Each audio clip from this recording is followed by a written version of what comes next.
Hello and welcome to Wisdom and Productivity, the podcast of Dr. Efraín Martinez.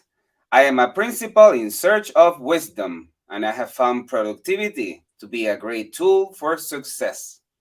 Today, I have the great and distinguished honor of interviewing Kim Marshall, who was the sixth grade teacher, central office curriculum director, and elementary principal in the Boston Public Schools for 32 years. Since 2002, Kim has provided one on one coaching for principals. In addition, Kim consults, speaks, and teaches courses for school leaders with a special focus on teacher supervision and evaluation, time management, the effective use of student assessments, and curriculum unit design. Kim also writes the uber famous The Marshall Memo, a weekly summary of helpful articles for principals, teachers, superintendents, and other educators. He is the author of a number of articles and books, including Rethinking Teacher Supervision and Evaluation. Kim Marshall, who are you? I'm Kim Marshall, and I've been in this business for about 53 years. Stumbled into it. I'll talk a little bit about that, but I'm happy to be here. So awesome. Can you please walk us through your professional trajectory up to this point? Sure. So I was born in California. I lived briefly in the East Coast, and then my father was stationed in Germany. So I spent a couple of years in Germany, came back to Washington, D.C., then went to a boarding school in England, really actually very positive experience, which was sort of strange. There's a whole story behind that. Then came back to college here. And in 1969, graduating from college, it was right in the middle of the Vietnam War. And all of my classmates and I had to make some decisions. We knew that the war was wrong. We did not want to go and do immoral things in Vietnam on behalf of our country, but we loved our country and wanted to do something. And so what I fell into, and again, this is very much a product of the times, was urban teaching, which at that point was draft deferrable. So you could get a draft deferment if you were a teacher in an urban school. There was another reason for doing that rather than the Peace Corps going to another country or a Vista going to the American South, which was that I was in love with this young woman in Boston, and she was finishing up college, and I did not want to leave the Boston area. So being a Boston teacher sort of popped up to the top there, along with, I would say, idealism, wanting to serve the nation, anti-war sentiment. So idealism, love, and war, those things that got me into education. And I did not really intend to stay very long. It was sort of a short-term thing to avoid the draft and to do something constructive for the country. But after a horrible first year of teaching, in which I got my butt kicked by a bunch of very lively sixth graders at the Martin Luther King School in Boston, I got my act together and was at that school for 11 years. And actually, for a long time, didn't think I would really leave the classroom. It seemed like a good place to be. I was, got my things. I'll talk a little bit more about that in a minute, about my struggles early on, but I ended up writing curriculum, doing other good things, being a leader in the school. We were in the middle of Boston desegregation in the mid 70s. Our school went from being all African American to being voluntarily integrated and as part of a magnet program. So that's sort of the whole teaching piece. Then I got a bee in my bonnet about being a principal. Read some of the early research on effective school. Principal is the key person. And went back to grad school for a year. Then Boston closed a whole bunch of schools, as I wasn't going to be a principal, and then ended up in the Boston school office. And actually an assistant to the superintendent, as you mentioned, director of curriculum for the Boston schools. I wanted to be and finally persuaded the superintendent to make me a principal in 1987 and became principal of the oldest elementary school in America, the Mather School in Boston, and was there for 15 years. And then got exhausted, which is a burnout problem that a lot of us have to deal with, and then became a consultant writer, and as you mentioned, a coach or principal. So that's the trajectory in brief. Wow. Can you tell us how the bee stung you in terms of I want to be from teacher, I want to be a principal? Well, I can make a big difference for the sixth graders that I had. I usually had, 25, 26 sixth graders each year. But I began to see that the way they did in seventh grade was really important, and eighth grade, and that maybe my preparation wasn't part of a coherent program in our sixth, seventh, and eighth grade school, and that if the school, see the effective schools research tuned me into the not only the impact of the individual teacher, which is tremendous or potentially tremendous, but also of the school. And so, what's the school unit? And of course, the person who has the most influence on that is the principal. So I began to see a broader impact as a principal. I still think the principalship is sort of the job in education, but so that's what got me out of the classroom into the principal's office. And you notice I had it backwards. I was in the central office before I was a principal, and that was just happenstance. But I did not actually. There's one job that I wish I had had. Maybe I still will have, which is the person who is over principals, the person Mm. who evaluates principals, or the area superintendent, or in smaller districts, the superintendent. That person can have a tremendous impact by supporting and butt kicking and redirecting and training principals so that they do a better job of their work. I never wanted to be a superintendent because so much of that is political and also rather fraught, pretty high turnover in the principal and the superintendent ranks. So I have not wanted to be a superintendent. What did you, what caught your attention when you transitioned from the school to district office curriculum director? Any surprises? Well, we had a very wishy-washy curriculum in Boston at that point, and there was a group in the middle of trying to change it under the previous superintendent. It wasn't going very well, so I really saw an opening and persuaded the new superintendent, Bud Spillane, 1980, 81, to put me in charge of doing a more focused job of really sort of grade by grade expectations. That was what was missing.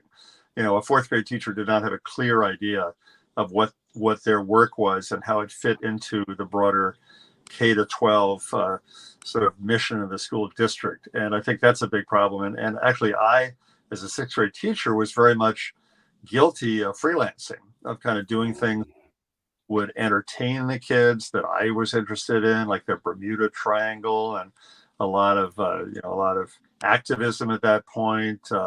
I had posters of Angela Davis and Malcolm X up on my wall. I was just sort of a militant young teacher, and that's well and good. But what about the math that was needed for a sixth grader to be successful in seventh grade? What about the history that was part of an overall kind of K to 12 history part? What about the science? What about the books that they needed to read to be well-educated people? So I think, I saw the need for a coherent K to 12 curriculum, and we did a good job of that in the central office. We really did put together, curriculum objectives. Still got them up on the shelf here. 80, 81 up to 84, we did a good job in K to 12 of clear expectations for each grade level, which is now commonplace. I mean, most teachers now have a pretty clear idea of what a sixth grader should know by the end of the year, but it was not the case in 1980 when I came into the central office, 1981. Wow. When you transition as a principal, how was that first year?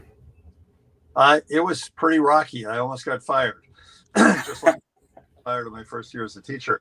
I made a colossal mistake of getting provoked by a group of people who did not take, shall we say, they did not take a liking to me as somebody who had come from the central office, someone who had gone to Harvard, someone who was, just sort of this pretty young whippersnapper principal who was thought that all children could learn, and we were going to have a really effective school. And there were some pretty hard-bitten, cynical people in the school, and I called them the Gang of Six. That there was a group of people who just really declared war on me, and they started provoking me, and I unfortunately took the bait. And I can tell you the story if you want, but basically, Please. I know it's in your book, which, by the way, is read by like a novel. So it's lovely. But can you tell us that story? Well, so they had a satirical newsletter, anonymous newsletter that they put on people's mailboxes. Of course, this is pre-email and the internet. This is like 1981. And it was really pretty sarcastic, and they ridiculed me as this idealist with rose-colored glasses, and And what a fool he is to think that all children can learn. And interestingly, these teachers really, they're all white females. They all had this sense of themselves as martyrs in a heroic cause. They thought they were working hard, and they were not bad teachers. Uh, but they really took a dislike to my idealism and my energy and the way I was trying to run the school. I was putting out a newsletter every day, the Mather Memo, and I was running around the school and getting into classrooms and so forth. And so anyway, this satirical newsletter went into people's mailboxes, and I thought, okay, let that run off my back. And then they did another one that was even nastier than the first one. And I looked at the handwriting, and I thought I could identify the handwriting of the person who had done this. So I called her into my office and said, knock it off. This is not good for staff morale. And she denied that she had written it, and went out and hollered and screamed, and other people came in, and someone else came in and took responsibility. I said, no, it wasn't you. And then my boss gave me the horrible advice of calling in the school police to do a analysis, and all hell broke loose. The entire staff, including the people who were sympathetic to me, went down to my boss's office and said, you got to get rid of this guy. He's nuts. So they brought in a mediator. We talked it through. I apologized. And basically one of the veteran teachers said, okay, let's turn over a leaf. Let's give him another chance. Mm-hmm. And that was sort of the turning point, that things then began. And then I had a group of people we got some extra funding. We did a lot of innovative stuff. And then it just took off. Well, okay, now let me say that never really took off, but we became a much more effective school. Our test scores went up dramatically. We were one of the highest gaining schools in the state. We got a lot of recognition. I got a lot of recognition. But that was a real crisis. And I guess my biggest piece of advice from that was, rather than accusing people, I should have talked to my friends. I mean, there were a lot of people in the school who were sympathetic, who did like what I was doing, or at least the beginning of it, and they would have told me, and it could have been. And yet, on the third hand, probably there was going to be a confrontation with these people. It was going to happen because they were so negative about me, and they were not going to get sweet talked or charmed into it. And I have to say, there was a lot of mediocre teaching in the school, and our student achievement was pretty wretched. I mean, right down at the bottom of the Boston Public Schools. Wow. And there was some rationalizing about that. Well, these children come from poverty. It's a very difficult neighborhood. It's a lot of violence and so forth. So we got to really feel sorry for these kids. And I was not buying that. So anyway, that's the brief story. Wow, that's amazing. Let me ask you, in the book you mentioned about the grievance that you had to deal with. Can you tell us about that story? Right. Well, I really believed in getting into classrooms and showcasing good practices. Another one of my colleagues in Boston was in another elementary school, and she called it opening classroom doors. So she would go in and she would write up and praise teachers and give them.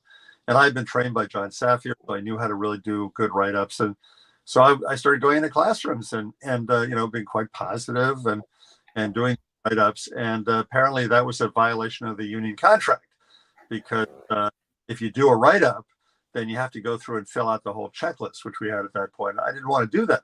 I didn't see it as evaluation. I saw it more as coaching and appreciation. And so they filed a grievance, and I lost. So that's not a good thing to happen. You should not lose a grievance in your first year as a principal. And I was very chagrined about that. And that made me very gun shy for a while. I really, I sort of kind of backed off a little bit, didn't get into his classrooms as much. Now I was busy, of course, doing all kinds of other stuff and figuring out the cafeteria, and, running around and solving discipline problems and, helping out and fixing the Xerox machine and stuff like that, important that. But I wasn't, and it took me a few years before I sort of figured out a better approach to coaching teachers. Wow. And when did you regain the confidence from backing up to, listen, I'm going to revisit the classrooms and do it perhaps more effectively? Well, there are a couple of things. One was that we brought in Jeff Howard, who's an amazing, I don't know if you've ever seen Jeff Howard in action. He's a African-American social psychologist, actually a college classmate of mine at Harvard 69, who developed a whole theory, which is very similar to Carol Dweck's, which is a sort of confidence effort development. Think you can, work hard, get smart. Really, and he, I brought him in, and he did training with our staff, and it was well received, except again the negative people. did not take him. One person in the middle of the day, was overheard in the bathroom, the ladies' room, saying, "If I had a gun, I would shoot Jeff Howard dead." So there were strong anti-feelings. But a couple of years later, I brought in Jeff's people for a 3-day training on efficacy, which is, again, the psychology of positive achievement. And that really began to take hold. But a number of people, I remember that one of the teachers, Sandy Johnston, had up in her window. So our school was visible from the harbor in Boston, from the expressway, and you could see the windows up there. And she had in her window ZOD, Zone of Development, which was one of Jeff's big things. The sweet spot of challenge and difficulty and rigor and so forth. So that really began to take hold. The second thing was that we got some real money and began to do some innovative things. We realized the kids needed to get out into the community, get out into the museums and other things in Boston. And so we had the money for what we called the Mather-mobile. So it was the Mather School. It was the Mather-mobile, a bus we had every day at our disposal, a school bus. And so every day we were able to schedule a class to go off, a couple of classes to go off to, the Zoological Museum, the aquarium, to other things around Boston, historical sites, the Freedom Trail, and get kids out into the community. And then, of course, have academic follow-up on that. So that was good. And then the other big thing that happened was that this took a few years, I stumbled upon the idea of short, frequent, unannounced classroom visits with face-to-face feedback. And the face-to-face feedback finessed the issue of write-ups, because I wasn't write-ups. I was just having a conversation. And people were a little bit leery of this at first, unannounced visits. So what's up with that? Because I still had to do the traditional system. But then pretty quickly, people liked the idea of my popping in and then catching them later that day or the next day for a brief conversation in which I would talk, appreciatively about what they were doing. And then maybe there was sort of one thing that I would suggest, the way we're calling on kids or something of that nature. And I really got into a rhythm of doing about 3 of these a day. I had 40 teachers and 42 teachers, and if I did 3 a day, I think by the end of the year I'd done 10 or 11 per teacher, but I didn't write it up. You see, so I didn't fall into the grievance problem.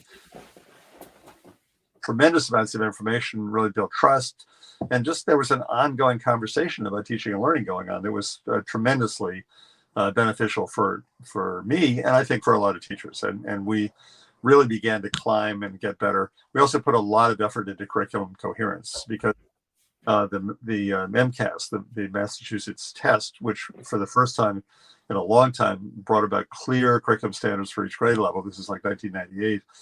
We figured out, okay, so if that's what the 4th grade is, then we can figure out, so what's 4th grade, 3rd grade, 2nd grade, 1st grade, kindergarten, and what's 5th grade. And we then really articulated clear curriculum expectations for each grade level, and that was a huge help too. I want to emphasize, going back to what I said earlier, clear curriculum for each grade level. We're talking about the what. So what is practice, not the how-to. And I think the how-to, how it's taught, should be very much up to teachers, teacher teams, schools, and so forth. That should not be dictated or scripted from above. What should be scripted, though, is when we teach the Holocaust, when we teach fractions, when we teach algebra, specifically the rigorous expectations for this, 7th grade social studies class. That should be clear, and that should be part of a coherent sequence, from grade kindergarten, pre-kindergarten to 12.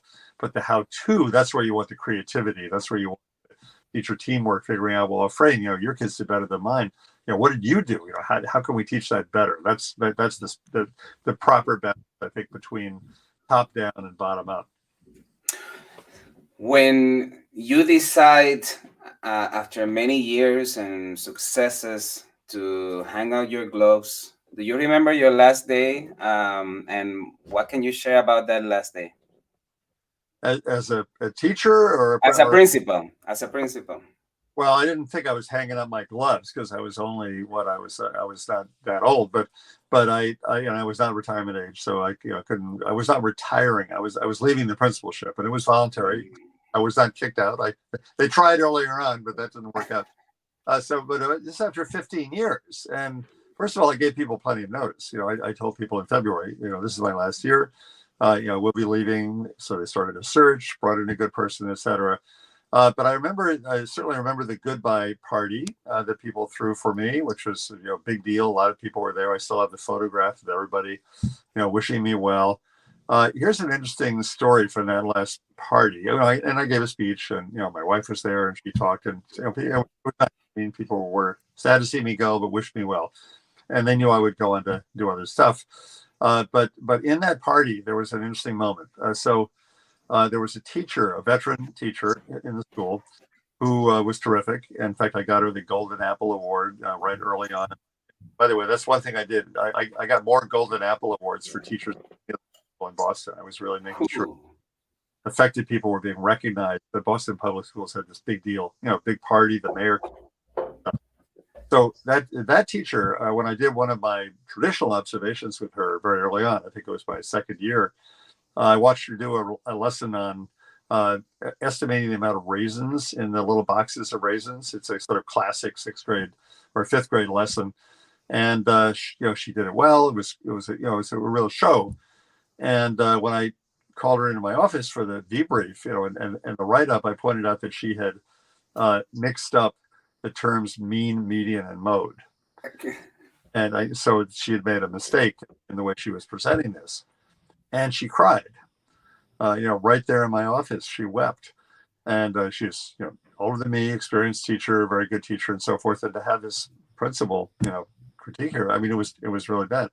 So anyway, 12, 13 years later at the goodbye party. Do you remember that? And she said, we're talking like 12 years later, 13 years later. And she said, oh yeah, I remember it. And I said, so what was your takeaway? And she said, never to take a risk. So that was another indictment of the traditional teacher evaluation process. Big deal, high stakes, it's written out, it's in a record and that kind of stuff. And she's humiliated and she cries.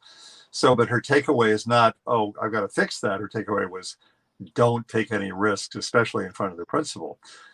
So contrast that to a mini observation dynamic where, I'm in the classroom a lot. I might see something, but it's verbal feedback. The teacher fixes it, or better still, I'm in the teacher team meeting where the fifth grade team is discussing, and somebody else says, was that mean or was that Modi? And and they figure it out and they fix it by themselves because they spot it.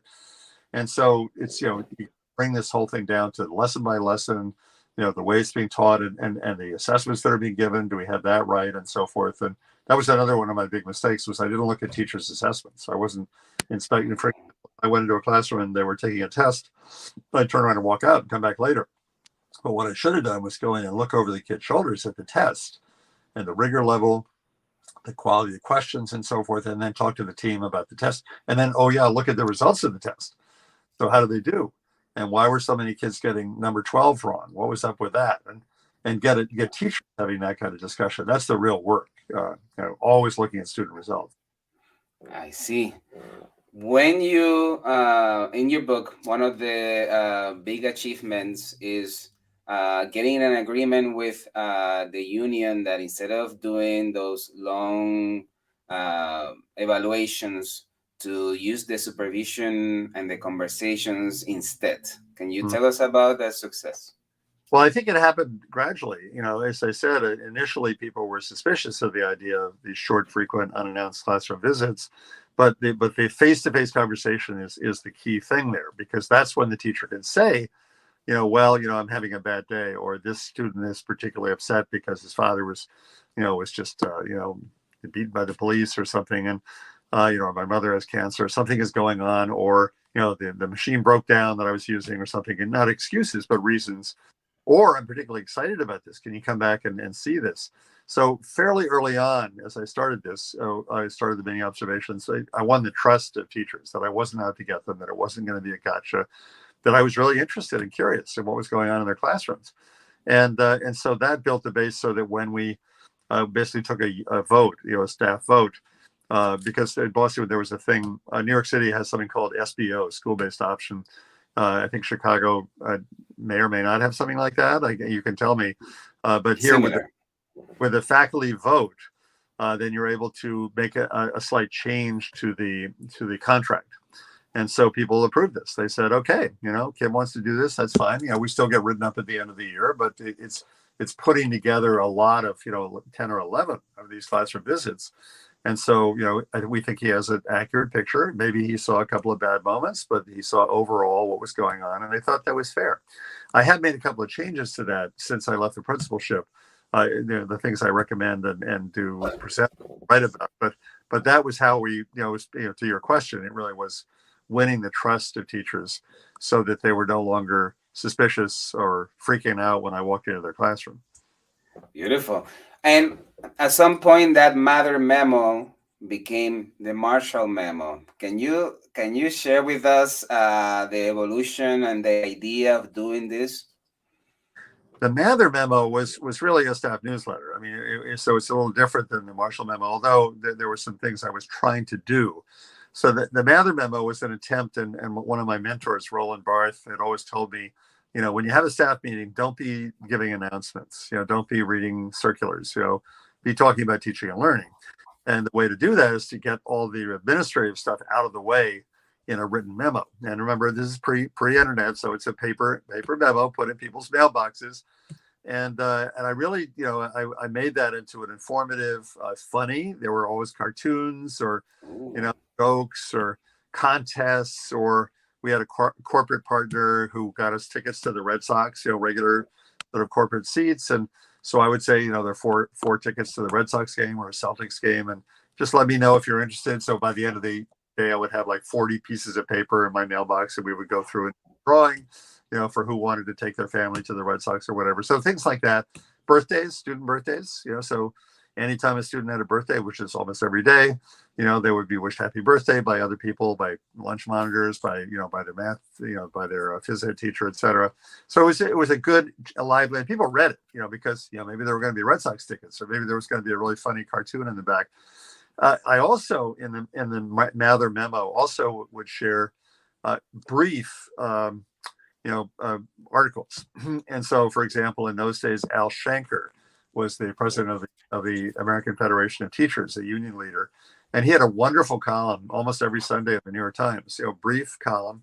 And I would put that on the back of the Mather memo when it was pertinent to our work, which it often was, or a brief research summary or an article of some kind, sometimes a funny article. And that was really the germ of the Marshall Memo, was, that I would share sort of professional stuff with people. I also did other things with teachers, like I subscribed to magazines, the Reading Teacher, Phi Delta Kappa and stuff like that. And I would we had a teacher resource center, and I would put out the copies of that, or I would Xerox articles. And looking back on it, a lot of those were too long, and people were, I was well-intentioned, and I was still wanted to put them out there. And so really the germ of the Marshall Memo was, which I started the year after I left the principalship in 2003, was let me write a summary of the best articles, because the articles are too long. I mean, even a 4 or 5 page article at Phi Delta Kappa is kind of on the long side, or educational leadership. So if I could do a brief summary of the article, something that could be read in 5 minutes, that would be good. And that's the basic idea of the Marshall Memo, was for me to read widely, pick the best articles, and then write short summaries so that a principal or a teacher leader, instructional coach, superintendent, could read them and get the basic idea. Like this week in the Marshall Memo, there's a wonderful article by Adam Grant about email, about how, don't let emails rule your life. Don't feel like when you get an email, you have to apologize if you don't immediately respond to it. No, email is asynchronous. You can wait 24 hours or even longer. You don't have to. It's not like a ringing telephone. Hello. You got to pick it up immediately. And Adam Grant, who's a professor at the Wharton School at the University of Pennsylvania, wrote this wonderful article. And I did a summary of it under a page. So his article was quite a bit longer. And then, and some articles I do are like 40 pages long. Yeah. Yeah, I know I'm not the only one who looks forward to the Marshall Memo to see what is the topic of discussion, and often bringing those to grade level meetings and to the conversation. Thank you, Kim. Kim, if like in Back to the Future, if you could go back in time to any of the positions you held in the past, what will the Kim of today tell the Kim of back then? I think with teaching, it would be listen to the advice of people about classroom management. Because, as I mentioned, I had a horrible first year teaching, mostly discipline problems. And I was sort of scornful of some of the classroom management things that I'd been told. Like set up routines, like have a regular routine so that you don't have to nag and threaten and punish people about it. And, learn how to do the look. I don't know if you ever learned how to do the look, the look. The teacher look. Yeah, the look. I never learned how to do that. That would have solved a lot of problems. I was very naive. I thought that being a good person and having an interesting curriculum would be enough to have the kids do what I told them to do. Well, guess what? They didn't. They had seen this movie before. The naive teacher, the nice guy who doesn't know how to handle a classroom. So I would, if I could time travel back, I would give myself, I would take the Fred Jones course or some course on classroom management that would help me, not be a martinet, not be, a mean teacher, but know how to handle kids. So for my teaching, that was and I also would, well, of course, it didn't exist in 1969, 1970, but having a clear curriculum through the grade so that I knew what I could hand off to the seventh grade teachers. Really, I mean, some of your best, most important customers are the next grade levels teachers. So the seventh grade teachers, they wanted stuff. They wanted my kids to be able to do certain things in math, to know certain things in social studies, so it has to be part of but we didn't have it at that point. So I was very much on my own. Too much involved in entertaining kids, which, by the way, was part of classroom management. If they're entertained, they'll behave better. So all of that was kind of, I think I did a good job, but I needed to know a lot of things. As a principal, if I could time travel back to the principalship, thinking of the crisis that I described, I would certainly, know better than to confront people and accuse people without the right evidence. Although I thought I did. I thought I had the handwriting. I thought I had them dead to rights, but I didn't, and it caused a huge ruckus. And I'm amazed that my boss didn't fire me. I mean, can you imagine? The area superintendent has like 40 angry teachers from the math school in his office saying, wow, "Get rid of this crazy guy." That's not good. So, instead of confronting and accusing, then doing a little intelligence work, out on the playground. What's up with these memos that's going on? And she said, "Oh yeah, those people are, I couldn't ignore it. It was a cultural issue. I couldn't ignore it, but I would have dealt with it somewhat differently." And I think also as a principal, starting earlier with the mini observations, because I wasted a lot of time and energy, burned the midnight oil, neglected my own children, my personal children, writing up these long write-ups, which are not productive. And, any principal has to do that. And most people know, most central office people know, the people in Chicago, they know that this stuff is not productive. And I'm still trying to persuade them to change their system. That's a good thing. What advice do you give the principals that you coach or advise in terms of making sure they don't sacrifice, for example, their own children for the sake of the job? I remember sitting with Claudia Aguirre, who was one of the principals in New York City that I was coaching, a middle school principal, Upper West Side, dual language middle school in New York City public school. And I would visit her regularly, and we talk, we'd visit classrooms, we'd talk strategy and so forth, and data. And at 5 o'clock, she would look at her watch and say, "Got to go." And she had 2 young children, and she left. So that was a firm deadline with her. She was going to leave at 5 o'clock. That was it. And what that did, of course, was it made her get stuff done more efficiently in the rest of the day, because she knew she had that deadline. Whereas if she thought she could stay until 7 or 8 or 9 o'clock at night or work through the evening, then she wouldn't do certain things more efficiently during the day. So clear limits, clear boundaries is number one. And because there's an infinite amount of work. I mean, being a principal is just, you could work the whole time. You can work, no sleep, everything. So that's one thing. So I just gave this workshop yesterday, actually, and see if I can remember the 4 things that you have to take care of. So one thing is health. So you got to, and that's sleep, nutrition, breakfast, exercise, so forth. The second is spiritual. So whether that's meditation or whether it's religion, whatever it is that fulfills that need in your psyche. Another one is emotions. So that is mostly relationships. It's emotional well-being, and each one of these is like a tank that you have to top up your tank in each one. So the emotional thing is relationships, of course, within the school, but principalship is pretty lonely sometimes. So outside of school, so that's love relationships, friendships, and so forth. And keeping those up. And the last one is mental, is intellectual, and that's where just maybe getting out of a rut, reading stuff. I think you're going to ask me about my favorite books. So Yes. a regular basis. And for a very busy principal, the Marshall Memo helps because in 20 minutes you can get on top, and or it even might be less because you might not be interested in a particular article, so you skip over that one. But so keeping your mind alive in terms of what are the new ideas, what are some old ideas that we are rediscovering, that we're thinking some more about. I mean, for example, right now the U.S. is in the middle of this huge debate about literacy, the so-called science of reading debate, which is a very important debate, phonics, and versus whole language versus love of reading versus knowledge, core knowledge, and so forth. And that's being on top of that debate for an elementary principal is a very important thing, because you're going to have parents coming into your office. I listen to this podcast. I listen to Sold the Story. We're doing this all wrong. My kid's not learning how to read. And you have to know what the issues are there, so you don't go down the rabbit hole, so that you can, and also you can make sure your teachers are doing the right thing. Because the big concern is that kids are not being taught how to sound words out. They're being asked to guess the word based upon the pictures on the page, rather than knowing how to sound a word out, which is really important. So anyway, that's just that's one of the things that you should know about. As you act as a principal or a teacher, and so forth. Absolutely. Especially, I see the principal as a public intellectual, because you had to be informed to guide your teachers, but also the families that come with different interests, and one has to be aware.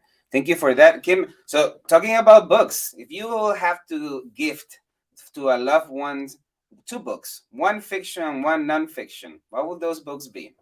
So the best fiction book I've read in years is A Gentleman in Moscow. I don't know if you've read this book. It is a fictional book about a Russian aristocrat who is locked up in a hotel for the rest of his life. It's in 1921, I think, and because he's an aristocrat, the communists really don't like this guy, and they're going to execute him. But they find out he wrote a sort of revolutionary poem, supposedly, as a young man. So instead of executing him, they confine him to a luxury hotel in downtown Moscow for the rest of his life. And the book follows through, like 50 years as he's a prisoner in this hotel. It's a wonderful book of fiction. It is, and of course, a lot of it is true. For example, in the middle of this, in the 1930s, you hear about the Ukrainian famine. Where Stalin starved millions of people in Ukraine. That's one of the legacies of today's Ukrainian situation. Is people remember that. People remember the famine. So, The Gentleman in Moscow, highly recommended. Amor Towles is the author. In nonfiction, there are a lot of things that excited me. For example, 15,000 Hours was a British book that was part of my epiphany the year I was in grad school about effective schools. Ron Evans, who I studied with, who was one of the gurus, never wrote a book. But the British authors, 15,000 Hours, had a wonderful study of what it is that makes some schools more effective than others with the same population of children. What are these factors? And I will mention one other book, which I'm a huge fan of, which is Teach Like a Champion by Doug Lemov. Teach Like a Champion, the third edition. The third edition is significantly better than the first two and deals very well with the issue of race, which Doug Lemov and other charter school people have really been sort of getting a hard time about in the last few years. So very good on that, but mostly 63 specific teaching techniques that put kids on the path to college. And I love the book, and I love the videos. There are 100 videos with the book that you can watch these teachers in action. And I like that approach, not academic research, but go into classrooms, find the teachers who are getting great results, and then watch very carefully what they're doing and really sort of deconstruct it. And that book is tremendously helpful. Are you a fan of Teach Like a Champion? I have not read it, but now it's going to be in my book, because I'm always talking about techniques and strategies. And now that I know there's 63 there, that's my next book. Yes, sir. You will enjoy it. Make sure to get the third edition, The 3.0. third edition. Beautiful. Thank you for that advice. Let's take a very quick moment to praise Teach Better community. This podcast is a proud member of the Teach Better Podcast Network. Better today, better tomorrow, and the podcast to get you there. Explore more podcasts at www.teachbetterpodcastnetwork.com. Now let's get back to the episode. So, Kim, who is or who are your biggest influences? I think that Ron Edmonds, who I mentioned a moment ago, is one of the big ones. So when I was a sixth grade teacher, 1978, had been there for almost 10 years. I read a New York Times article about Ron Edmonds' research. He was a Harvard professor, African American, who did research on effective schools. And he had 5 factors that made some schools much more effective than others. And of course, the first one was the principal as an instructional leader. And I said, I never really thought about being a principal. I had kind of a negative view of principals, My principal in our office all the time, gave me a hard time when I tried things and so forth. So then I took a year off, as I mentioned, 81, back at the Harvard Ed School, and Ron Evans was there. And I studied with him. I was in a seminar with him. He was an absolute inspiration to me in terms of specifically what it looks like. What are these 5 factors that make an effective school? And that was really my whole platform when I started as a principal, was the Ron Edmonds sort of effectiveness factors. It drove some people crazy, as I mentioned. There was not a positive reception among some people, especially the real sort of veteran people in the school. But Ron was a huge influence on me. Another one was Roland Barthes, who's written a number of books, died quite recently. He was a mentor of mine. He taught me something very interesting. I met him when he was a principal in Massachusetts.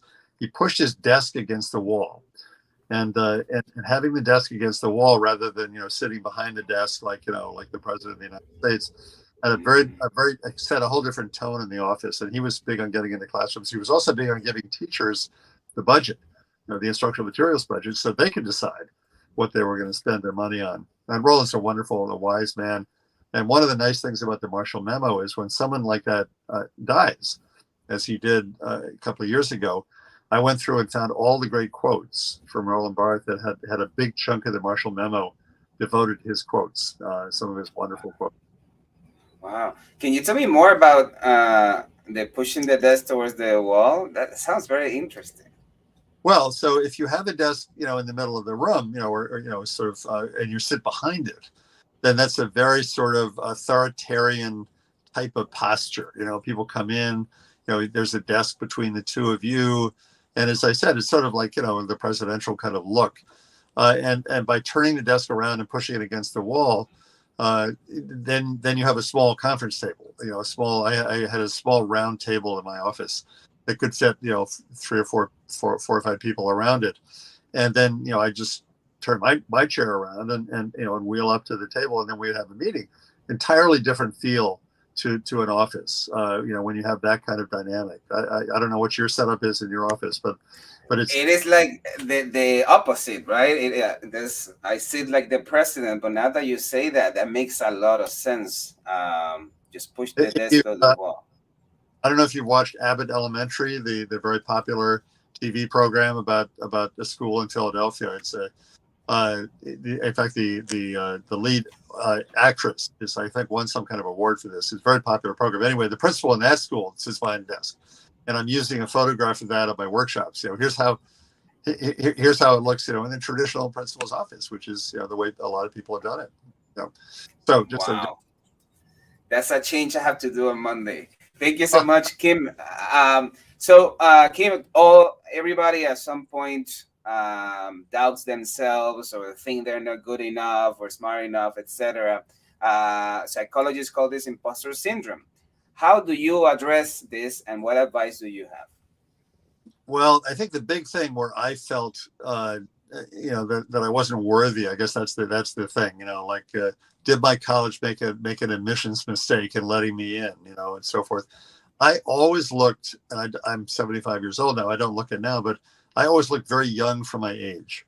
When I was in college, I looked like about 12 years old. I was a late bloomer, and I just looked, really, really young. And I looked young as a teacher.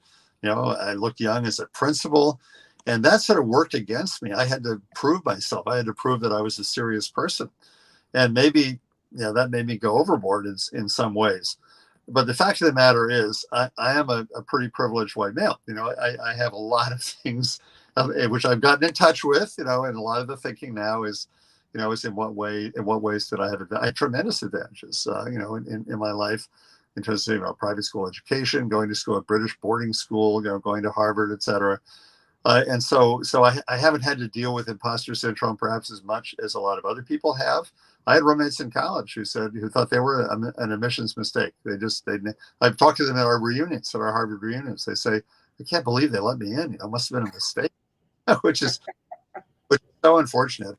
Of course, part of where I got in was my father went there. My grandfather went there. So I had the legacy, which is now being contested. Harvard is getting a lot of pressure now. Don't give an advantage to, okay.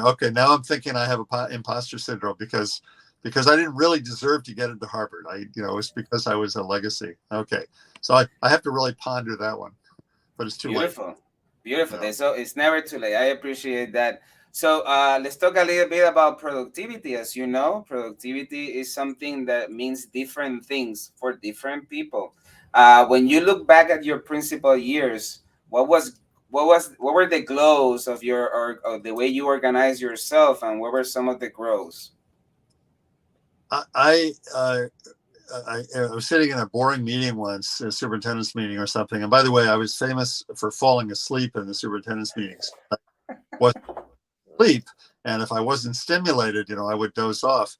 But I figured out in this meeting that I worked about 78 hours a week.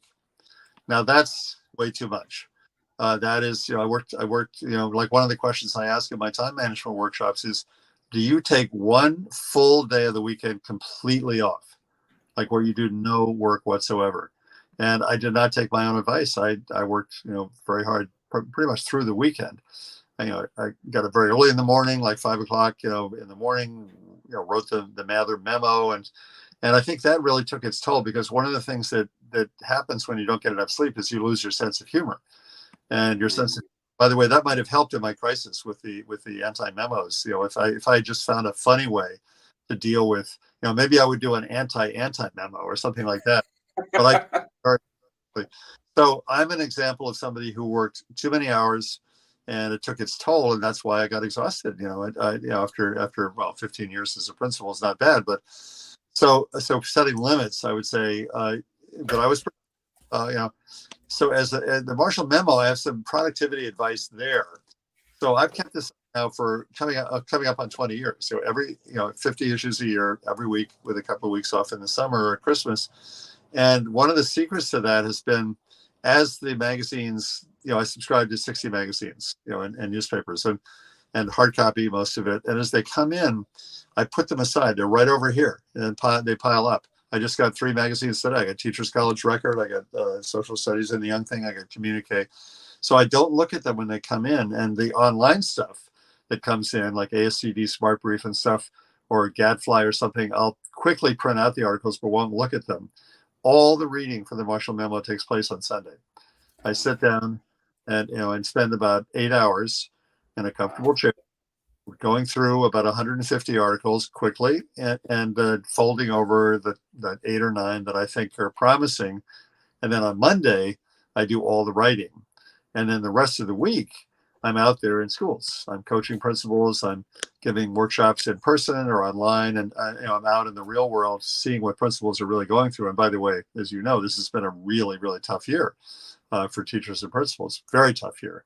So that's, I guess the moral there is compress the work. And the same goes for email. Like not a principal not trying to keep up with email during the day. That's going to have you trapped in your office. What I recommend, and people are startled when they hear this, is have an out of office message during the school day that says something like, "Thank you for emailing me. If it is urgent, call this number, my cell phone number, or my assistant. But if it's not urgent, I will get back to you at 3:30 this afternoon, because I am in classrooms in the cafeteria, in teacher meetings. I'm doing the work that I'm supposed to be doing now. And, of course, you have to get permission from your superintendent to do this. But most superintendents that I've talked to or head of schools, they say immediately, what a great idea. Because I don't want my principal sitting at their desk at 10 o'clock in the morning answering emails. And the other thing about that is, in terms of time management, it really discourages people from emailing you in the middle of the day. It makes them think about, can I get this problem solved some other way? Because he's not going to get back to me right away. So I got to deal with this. And, you need a first responder. You need, of course, I mean, people need to be able to reach us at any time now. There's the school shootings and stuff like that. You have to be able to reach the principal in the bathroom. I mean, it's, whenever or wherever. But setting limits on that, I think, is really an important thing in terms of productivity, because then you can do the really productive work. In your book, you mentioned that you didn't take notes because you didn't want to interfere with the union issue, and I asked you this question in person before, but how does your vision of that have evolved with time? How should principals take notes or not during their supervision observations? Well, you're remembering correctly that I was burned in losing this grievance. And so that made me very gun shy about taking notes. And so I didn't. I would jot a couple of things after I left the classroom. I think that was an overreaction.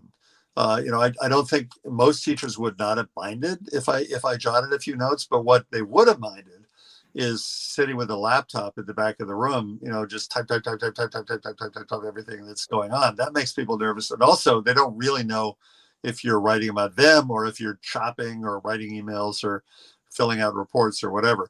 So my position now is that you should take some very brief notes, just like with a little pad of paper or something, but not extensive. This whole idea of scripting, I think, is unproductive. I mean, unless you're, trying to fire a teacher and you need to really get very, very detailed notes, and there you shift gears. You shift gears from mini observations to full lesson observations. But 99% of teachers, you're not trying to fire them. You're trying to appreciate what they're doing and give them praise and feedback and then coach on it, on something specific. So my position now is taking a little notepad or a card or something and write down something that you will probably forget. Like a kid says something really funny or something really wise, write it down, write word for word while it's still fresh in your mind, because you will forget that later. And then one more thing is, there are teachers who are sensitive about that. And like when I do a poll, I always use polling devices when I do presentations, anonymous polling. And when I ask what people's personal preference is for note taking, there always are one or two people who say, don't take any notes. Like, it makes them nervous. It freaks them out. What are you writing down? Is this going in my record? Is this going to be in your Facebook page? Whatever. And so I would respect those people, but I think they would get over it pretty quickly, because if you're going to have a conversation, if it's all very low key, so low tech is my big thing. Don't bring laptops, don't bring tablets, just bring yourself, and above all, pay attention, be present, look over kids' shoulders, look at the work that they're doing, chat with kids, when the teacher's not addressing the class, chat with kids. What are you learning today?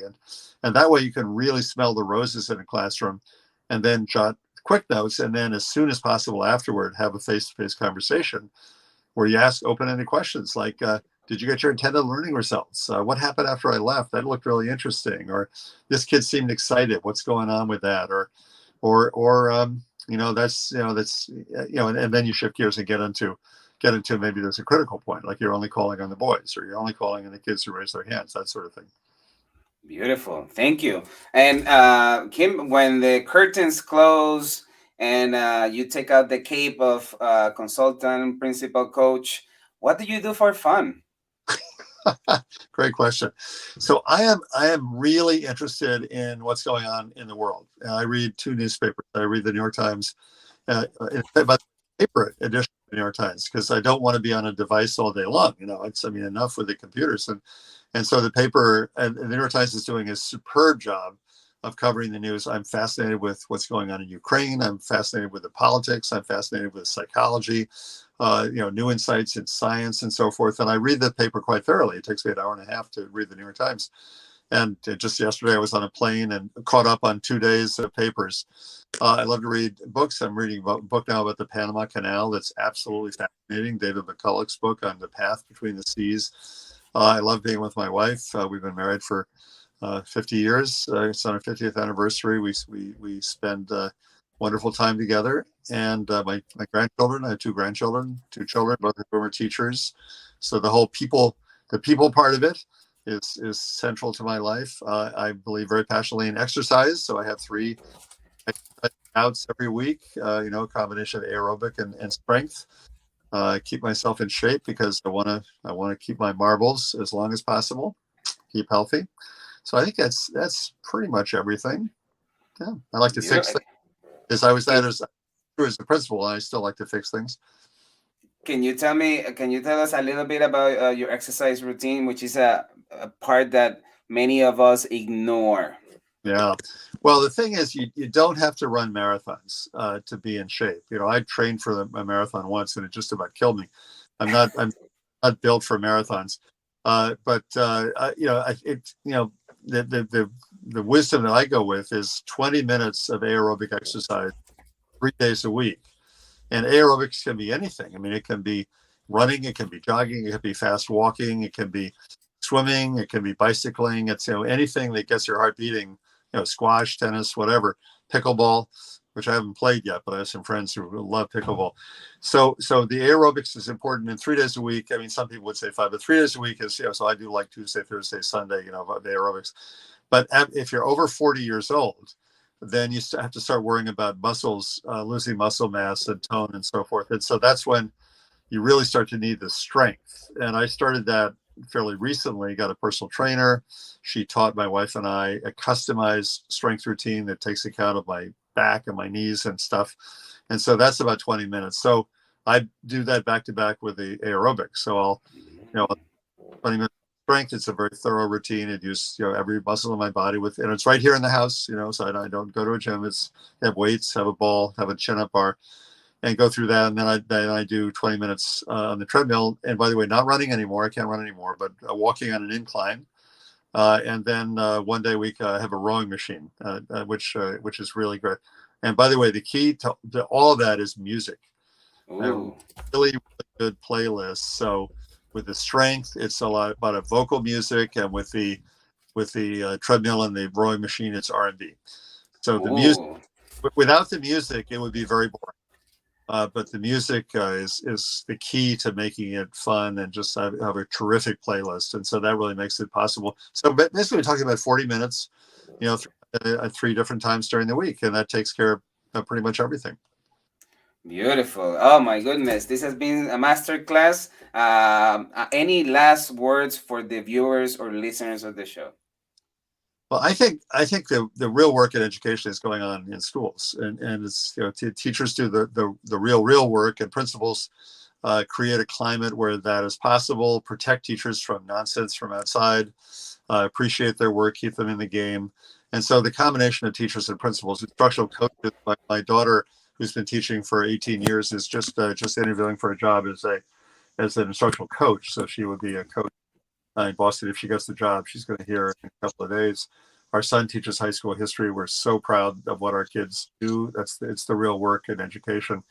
And I just, the other thing is for the people above them, the superintendents, the school boards, the politicians, for them not to screw it up, because they've done some pretty bad things over the last 20 years. For example, the whole thing of using test scores to evaluate teachers, the value add calculations, that was a very ill-advised initiative, and it has been discredited, and a few states are still hanging on to it, but we got to get away from that. However, Obama and Arnie Duncan, who started that whole business, were right in saying that it's about student learning. If they didn't learn it, you didn't teach it. But they had the wrong approach of using test scores and calculations to evaluate teachers. The way to do it is the day-by-day work. Going into a classroom, looking over kids' shoulders. Are they getting it? Talking to the teacher afterwards, looking at the work, going to the teacher team meeting where they gave a common assessment to these 4th graders and looking at how did it go? And again, that golden question, Efrain, your kids did better than mine. What did you do? Tell me about the technique. you use, if you hear that question in a teacher team meeting, or from a principal to a principal, or from a superintendent to a superintendent, your kids are doing better than mine. What are you doing? Just constant curiosity about, what is really working. Because guess what?